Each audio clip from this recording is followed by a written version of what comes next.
Everyone, मैं बहुत बहुत स्वागत करती हूँ आप सबका नीव इंस्टीट्यूट के इस ऑनलाइन प्लेटफॉर्म पर।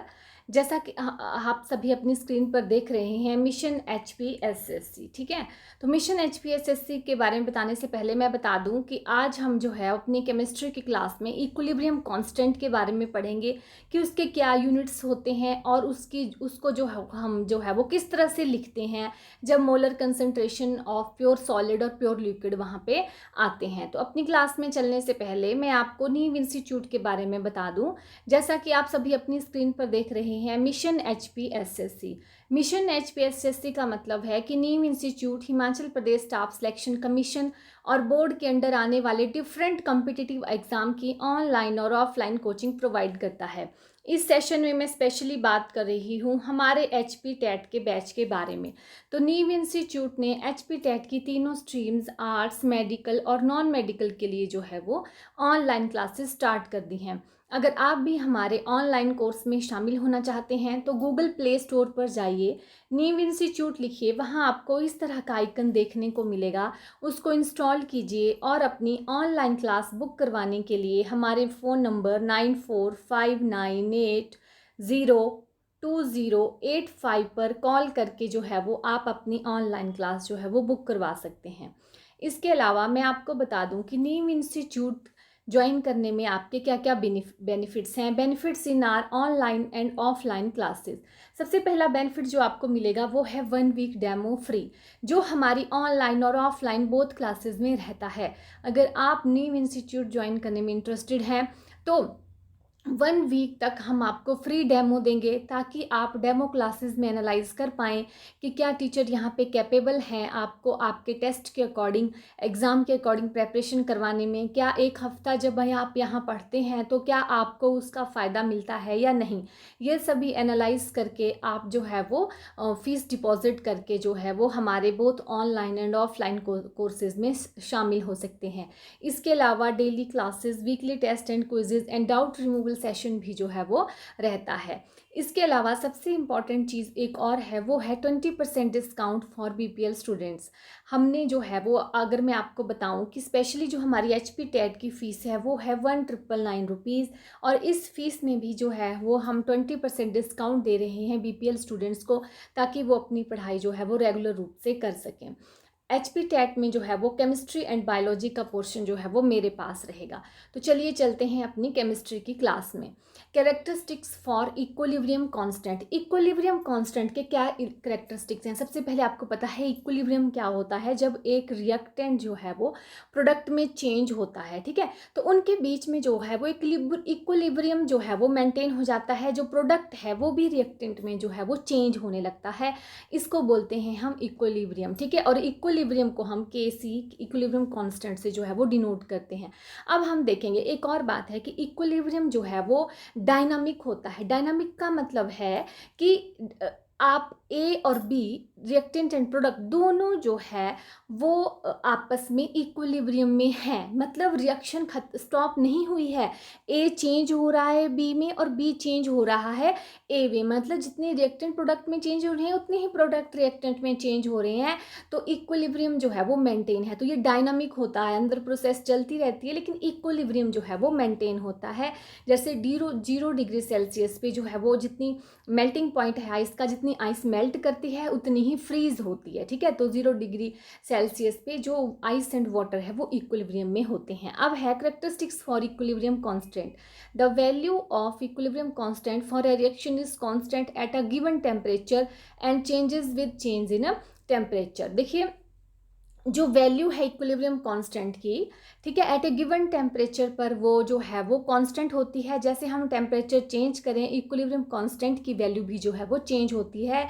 क्यों? क्योंकि जब हम टेम्परेचर इंक्रीज करते हैं तो रिएक्शन जो होती है, रेट जो होता है रिएक्शन का, वो इंक्रीज होता है। रिएक्टेंट जल्दी प्रोडक्ट में बनते हैं, प्रोडक्ट जल्दी रिएक्टेंट में बदलते हैं। तो वैल्यू ऑफ इक्विलिब्रियम कांस्टेंट जो होती है वो चेंज हो जाती है जब हम टेम्परेचर इंक्रीज करते हैं। नेक्स्ट है characteristic second, the value of equilibrium constant does not depend upon the initial molar concentration, however it depends upon their molar concentration in their equilibrium state.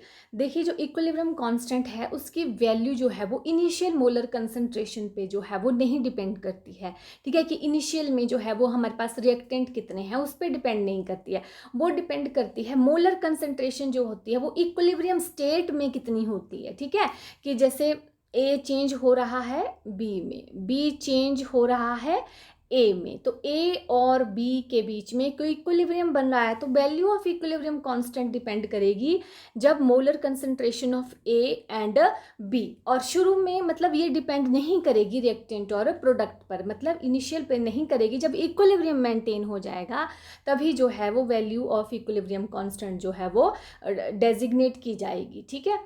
आगे है for a reversible reaction the equilibrium constant for the backward reaction is inverse for the equilibrium constant for the forward reaction.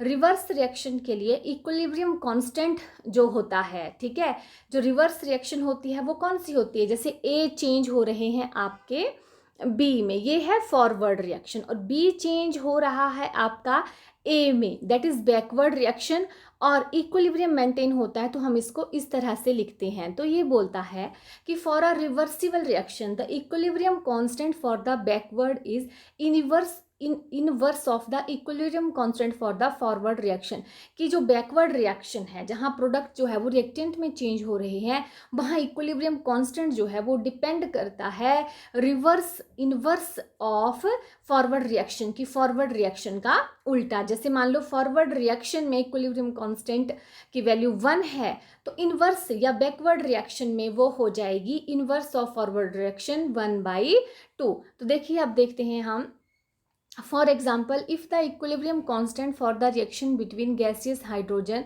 and iodine is 50 at 717 Kelvin, then the value for the reverse reaction involving the deposition of hydrogen iodide will be 1/50, ठीक है। तो ये बोलता है कि हमारे पास एक reaction है, ये है हमारे पास रिएक्शन H2 + I2 ये बना रहे हैं हमारे पास हाइड्रोजन आयोडाइड, ठीक है, HI, ठीक है। तो ये बोलता है कि जो इक्विलिब्रियम कांस्टेंट है बैकवर्ड रिएक्शन के लिए, ठीक है, वो होगा inverse of equilibrium constant of forward reaction, ठीक है। तो हम इक्विलिब्रियम कांस्टेंट लिखते हैं हम, ठीक है, फॉरवर्ड रिएक्शन के लिए, तो वो क्या होगा आपको पता है, फॉरवर्ड रिएक्शन है ये जब H2 + I2 जो है वो प्रोडक्ट बना रहे हैं, और इक्विलिब्रियम कांस्टेंट हम लिखते हैं प्रोडक्ट की कंसंट्रेशन डिवाइडेड बाई जो है वो आपके रिएक्टेंट की कंसंट्रेशन। तो यहाँ पे प्रोडक्ट की कंसंट्रेशन डिवाइडेड बाई रिएक्टेंट की कंसंट्रेशन, इक्विलिब्रियम कांस्टेंट की वैल्यू दी है आपके पास 717 केल्विन पे, ठीक है।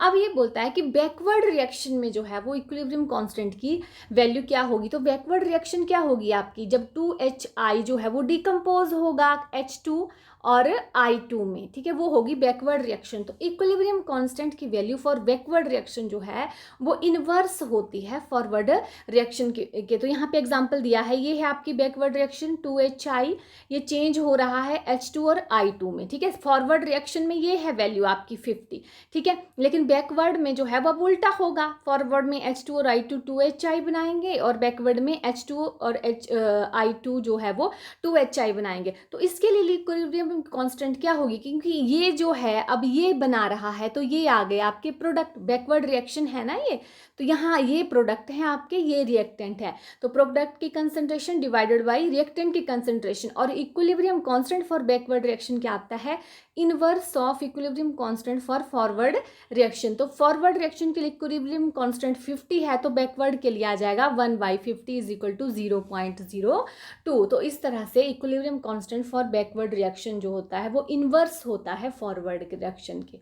नेक्स्ट है at high value of equilibrium constant indicate that the reaction proceed to मतलब greater extent and lower value shows that reaction proceed to a smaller extent, ठीक है, large extent है यहाँ पे, ये large है, large एक्सटेंट, ठीक है।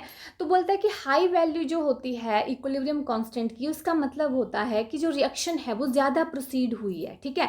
तो जैसे हमारे पास एग्जांपल है 2H2O, ठीक है, ये बना रहा है तो इसके लिए इक्विलिब्रियम कांस्टेंट की वैल्यू है 1.35 × 10⁻11 मोल पर लीटर, और जो हमारा ये है 2O3, ये 3 ओजोन जो है वो ऑक्सीजन बना रही है, ये भी एक जो है वो इक्विलिब्रियम रिएक्शन है, तो इसमें इक्विलिब्रियम कांस्टेंट की वैल्यू है 10⁻³ 10⁻55 मोल पर लीटर। तो ये बोलता है कि जिसमें इक्विलिब्रियम कांस्टेंट की वैल्यू ज़्यादा है वो रिएक्शन जो है वो लार्ज एक्सटेंट में हुई है, ठीक है।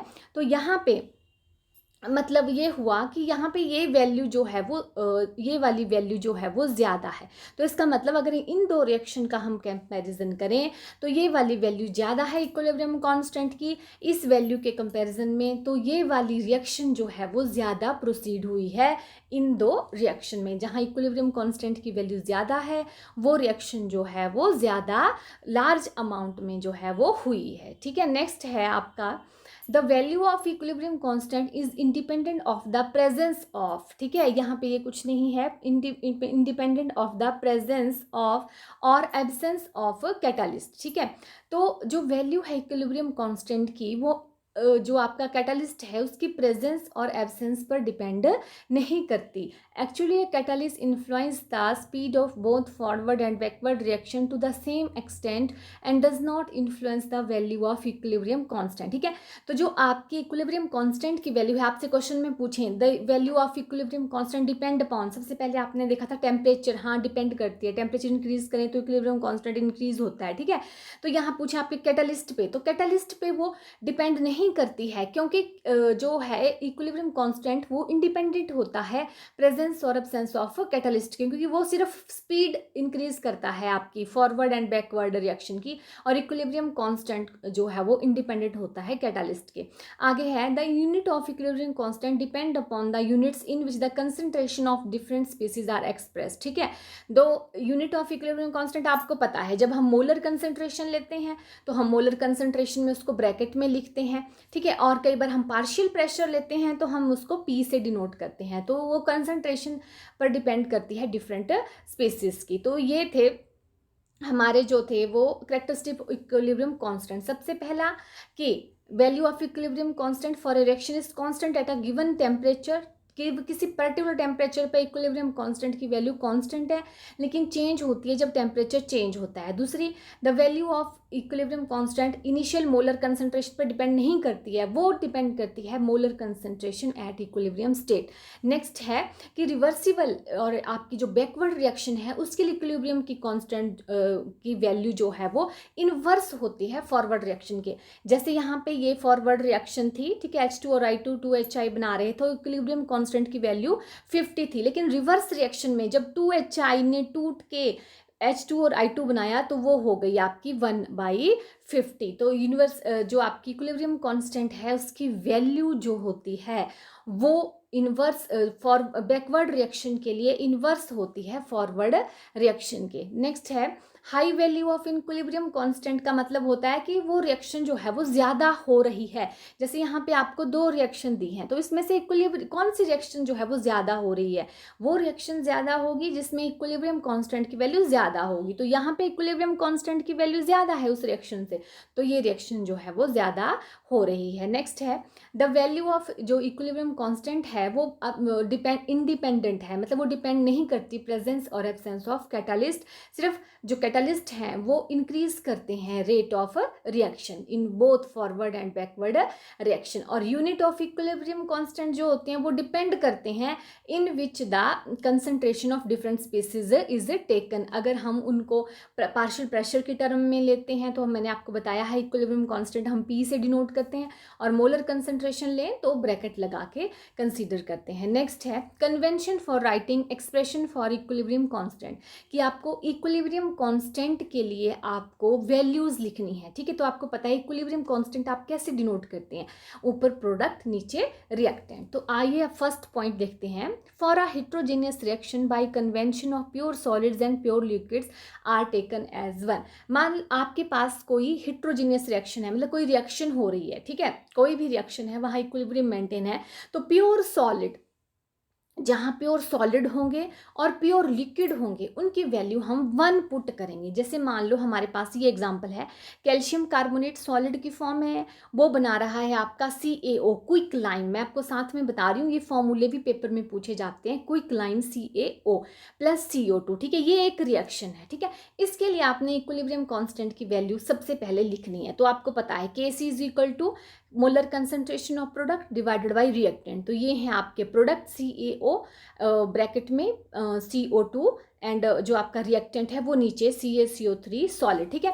अब ये बोलता है कि जो इक्विलिब्रियम कांस्टेंट की जब हम कन्वेंशन लिखते हैं तो प्योर सॉलिड और प्योर लिक्विड की वैल्यू हम 1 लिखते हैं। तो यहाँ पे आपको दिया हुआ है क्विकलाइम क्या है, सॉलिड, कैल्शियम कार्बोनेट क्या है, सॉलिड। अब इनकी वैल्यू जो है वो हम क्या पुट करेंगे, ये भी 1, ये भी 1, ठीक है। तो Kc की वैल्यू क्या आ जाएगी, ये ही रहेगी CO2 गैस, क्योंकि ये सॉलिड है ये भी सॉलिड है। दोनों की वैल्यू क्या बोला हमने कि क्या लेंगे, 1 लेंगे। तो उनकी वैल्यू 1 लिखी तो Kc की वैल्यू आ गई CO2 गैस, ठीक है। और ये बोलता है कि प्योर सॉलिड और प्योर लिक्विड में, ठीक है, गैसेस में नहीं बोल रहा है, ठीक है, प्योर सॉलिड और प्योर लिक्विड में हम 1 लेंगे, ठीक है। नेक्स्ट है, जैसे हमारे पास एग्जांपल है इथाइल अल्कोहल जो है वो लिक्विड में चेंज हो रहा है इथाइल अल्कोहल गैस में, एक रिएक्शन है, उसके लिए इक्विलिब्रियम कांस्टेंट की वैल्यू लिखी आपने, ये प्रोडक्ट है आपके गैसियस स्टेट में, और नीचे आपने लिखे रिएक्टेंट, ठीक है। तो अब यहाँ पे जो है वो इक्विलिब्रियम कांस्टेंट की वैल्यू क्या होगी, आपको पता है कि for pure solid and pure liquid के लिए इक्विलिब्रियम जो वो है कन्वेंशन है रिएक्टेंट और प्रोडक्ट के, वो हम 1 ले रहे हैं। तो यहाँ पे प्योर लिक्विड क्या है आपका, इथाइल अल्कोहल लिखा हुआ है साथ में L, क्योंकि आपको दिया होगा जब रिएक्शन दी होगी कौन सॉलिड है कौन लिक्विड है कौन एक्वस है, तो सिर्फ सॉलिड और लिक्विड में ही जो है हम 1 लेते हैं। तो यहाँ पे इसकी वैल्यू आ गई 1, तो Kc की वैल्यू रह गई C2H5OH गैस। तो इस तरह जो सॉलिड एंड प्योर लिक्विड होते हैं उनकी वैल्यू हम 1 लेते हैं, ठीक है। आगे है हेयर, यहाँ पे वही लिखा हुआ है कि C2H5OH जो है वो प्योर लिक्विड है, इट्स मोलर कंसंट्रेशन जो है हमने 1 ली। सेकंड जो है कि if pure liquid usually water, ठीक है, जो सबसे प्योर है, अब इथाइल अल्कोहल भी जो लिक्विड है लेकिन वो इतना प्योर नहीं है जितना वाटर है, तो if pure liquid usually water as one of the reactant is present in large excess, its concentration is also taken as 1, ठीक है। कि कोई प्योर लिक्विड है हमारे पास जैसे है वाटर, ठीक है, अगर वो लार्ज अमाउंट में प्रेजेंट है तो उसकी कंसंट्रेशन भी हम 1 लेंगे। देखो हमने 3 चीज़ें पढ़ी, अगर आपके पास प्योर सॉलिड है प्योर लिक्विड है तो उसकी कंसंट्रेशन आप 1 लेंगे, और अगर वाटर लार्ज अमाउंट में प्रेजेंट है तो उसकी वैल्यू 1 लेंगे, और जब लिक्विड आपका वाटर लार्ज अमाउंट में प्रेजेंट होगा तो जो और लिक्विड होंगे उनकी आप 1 नहीं लेंगे। जैसे आपको एक रिएक्शन में इथाइल अल्कोहल जो अभी हमने पीछे पढ़ा, ठीक है, C2H5OH लिक्विड होगा और H2O होगा साथ में, तो वहाँ पे हम जो आपका प्योर लिक्विड है H2O उसी को 1 लेंगे। ऐसी कंडीशन में जो इथाइल अल्कोहल होगा उसको नहीं लेंगे, क्योंकि इथाइल अल्कोहल जो है वो वाटर में डिजॉल्व हो जाता है, ठीक है। तो 3 चीज़ें हैं, solid pure solid pure liquid and if water is present in large amount, तो हम वैल्यू ऑफ इक्विलिब्रियम कांस्टेंट जो है वो 1 लेते हैं। अब यहाँ पे एक एग्जांपल बताया गया है, NH3 aqueous, H2O liquid, ammonium ion aqueous plus OH negative aqueous. अब यहाँ पे जो है वो प्योर लिक्विड है आपका वाटर, सिर्फ इसकी ही कंसंट्रेशन हम 1 लेंगे और किसी की नहीं लेंगे, क्योंकि रूल ने ऐसा बोला ही नहीं है। रूल ने बोला है प्योर सॉलिड की लो, प्योर लिक्विड की लो, अगर वाटर जो है वो लार्ज अमाउंट में प्रेजेंट है तो उसकी लो। तो यहाँ पे जब हम इक्विलिब्रियम कांस्टेंट लिखेंगे तो ये आ जाएंगे हमारे प्रोडक्ट ऊपर, इनकी मोलर कंसंट्रेशन, और रिएक्टेंट की मोलर कंसंट्रेशन नीचे, ठीक है। तो अब अगर हम वैल्यू पुट करेंगे तो सिर्फ वाटर की वैल्यू ही 1 पुट कर सकते हैं यहाँ पे, और जो है वो कोई भी प्योर सॉलिड लिक्विड या वाटर नहीं है, ठीक है। तो इक्विलिब्रियम कांस्टेंट की वैल्यू आ जाएगी NH4 aqueous OH negative NH3 aqueous. Next है हमारे पास हेयर, यहाँ पे भी वही लिखा है, here only the molar concentration of H2O, ठीक है, H2O या ब्रैकेट है ये liquid is taken as 1 while those of others terms are not taken are dissolved in water, ठीक है। और सारी चीज़ें वाटर में डिजॉल्व हो जाएगी। मैंने यही बताया कि मान लो आपके पास कहीं वाटर प्रेजेंट है और कहीं और लिक्विड जैसे इथाइल अल्कोहल एसीटोन कुछ भी प्रेजेंट है, तो वहाँ सिर्फ आप वाटर की ही लेंगे 1, क्योंकि वाटर जो है वो प्योर है, सबको डिजॉल्व कर लेगा। अगर ये अकेले प्रेजेंट होंगे जैसे C2H5OH लिक्विड की फॉर्म में C2H5OH, ठीक है, अकेले प्रेजेंट होंगे तब हम इनकी 1 लेंगे, जब वाटर के साथ प्रेजेंट होंगे तब इनको 1 नहीं लेंगे। नेक्स्ट है units of equilibrium constant. Units of equilibrium constant हम कैसे लिखेंगे, तो यहाँ पे एक रिएक्शन है N2 + O2 is equal to 2NO, ठीक है। तो यहाँ पे जो है आप देख रहे हैं number of moles of product and reactant same है। रिएक्टेंट में कितने मोल हैं 1 N2 के, 1O2 के, और प्रोडक्ट में कितने मोल हैं टोटल 2, तो रिएक्टेंट में भी 2 हैं और प्रोडक्ट में भी 2 हैं। तो जब यूनिट्स ऑफ इक्विलिब्रियम कांस्टेंट लिखते हैं, जब रिएक्टेंट और प्रोडक्ट के नंबर ऑफ मोल्स बराबर होते हैं, तो हमारे पास यूनिट्स आते ही नहीं हैं, क्योंकि वो एक दूसरे की वैल्यू को ख़त्म कर देते हैं। तो देखिए कैसे करते हैं। When total number of moles of product and reactant are the same, the equilibrium constant has no units। ठीक है, अब हम ये इस वाली रिएक्शन से जो है वो जो हमने अभी देखी इक्विलिब्रियम कांस्टेंट लिखेंगे। तो इक्विलिब्रियम कांस्टेंट आपको पता है कैसे लिखेंगे, प्रोडक्ट, ठीक है, ये प्रोडक्ट है, बीच में एरो है, इसकी कंसंट्रेशन डिवाइडेड बाय रिएक्टेंट की, तो ये लिखी है मैंने यहाँ पे, ये प्रोडक्ट हैं और इनकी मोलर कंसंट्रेशन डिवाइडेड बाय जो है वो रिएक्टेंट की concentration, each raise to power its stoichiometric coefficient. तो NO का स्क्वायर, क्योंकि उसके आगे 2 लगे हैं स्टोइकियोमेट्रिक कोफिशिएंट, N2 और O2 जो है वो दोनों 1 1 हैं, तो उसको लिखने की ज़रूरत नहीं है। अब यहाँ पे यूनिट्स ऑफ इक्विलिब्रियम कांस्टेंट क्या होंगे, जनरली जो मैंने आपको इक्विलिब्रियम कांस्टेंट के यूनिट्स बताए थे, मैंने बताए थे वो होते हैं मोल पर लीटर। ठीक है, तो अब हम मोल पर लीटर की वैल्यू यहाँ पे लिखेंगे, तो मोल पर लीटर फॉर इसके लिए लिखेंगे, लेकिन ये कितने हैं 2, तो स्क्वायर, नीचे मोल पर लीटर, मोल पर लीटर, तो ये एक दूसरे को कैंसिल कर रहे हैं, क्योंकि ये मोल पर स्क्वायर है, ये भी मोल पर लीटर स्क्वायर है, ऊपर वाला भी मोल पर लीटर स्क्वायर है, नीचे वाले भी स्क्वायर बन गए, क्योंकि यहाँ पे 2 हैं। तो units of equilibrium constant has 2 units. जब रिएक्टेंट एंड प्रोडक्ट के नंबर ऑफ मोल्स बराबर हैं, तो इक्विलिब्रियम कांस्टेंट के कोई भी यूनिट्स नहीं है। आगे है when total number of moles of the product is greater than the number of moles of the reactant। ठीक है, तो इक्विलिब्रियम कांस्टेंट के जो है वो क्या यूनिट्स होंगे, तो आइए हम एग्जांपल से इसको करें कि number of mole of product ज़्यादा है। अब ये रिएक्टेंट है PCl5, ये चेंज हो रहा है PCl5Cl2 में, तो रिएक्टेंट के पास 1 मोल है और प्रोडक्ट के पास 1 ये है और 1 ये है, 2 है। तो प्रोडक्ट के मोल जैसा कि यहाँ पे लिखा है ज़्यादा है और रिएक्टेंट के कम है, तो उसके लिए इक्विलिब्रियम कांस्टेंट की वैल्यू क्या होगी। तो आइए देखते हैं। सबसे पहले तो हम इक्विलिब्रियम कांस्टेंट लिखेंगे, प्रोडक्ट की molar concentration each raise to power stoichiometric coefficient, अब इनके आगे कोई स्टोइकियोमेट्रिक कोफिशिएंट नहीं लगा है तो नहीं लिखेंगे, डिवाइडेड बाय रिएक्टेंट। ठीक है, ये लिख दिया हमने। तो अब यूनिट्स क्या आएंगे, ठीक है, इसके भी मोल पर लीटर, इसके भी मोल पर लीटर, नीचे भी मोल पर लीटर। अब ये मोल पर लीटर, ये मोल पर लीटर को कट कर रहे हैं, सिर्फ हमारे पास क्या बच रहे हैं, मोल पर लीटर। अगर रिएक्टेंट जो है वो कम होंगे और नंबर ऑफ मोल्स और प्रोडक्ट के ज़्यादा होंगे रिएक्टेंट से, तो इक्विलिब्रियम कांस्टेंट की वैल्यू आएगी मोल पर लीटर। ये आपको रटने की जरूरत नहीं है, आप जो है वो अगर आपके पास रिएक्शन दी है और आपसे यूनिट्स पूछे हैं, सीधा आप प्रोडक्ट लिखो डिवाइडेड बाय रिएक्टेंट लिखो, सभी के मोल कंसंट्रेशन करो, ठीक है, और उसको जो है वो कैलकुलेट करके आपके पास वैल्यू आ जाएगी। ठीक है, when number of moles of product is less than the reactant, जब जो है वो प्रोडक्ट के नंबर ऑफ मोल्स जो है वो कम है रिएक्टेंट से, तो यूनिट्स आएंगे मोल पर लीटर पर एन की वैल्यू 1 2 3 कुछ भी हो सकती है, वो डिपेंड करती है स्टोइकियोमेट्रिक कोफिशिएंट पर। ठीक है, तो मैं आपको बताऊं यहाँ पे कि यहाँ पे आपकी रिएक्शन है, तो प्रोडक्ट में 2 ही जो है नंबर ऑफ मोल्स है, यहाँ कितने हैं 2 और 1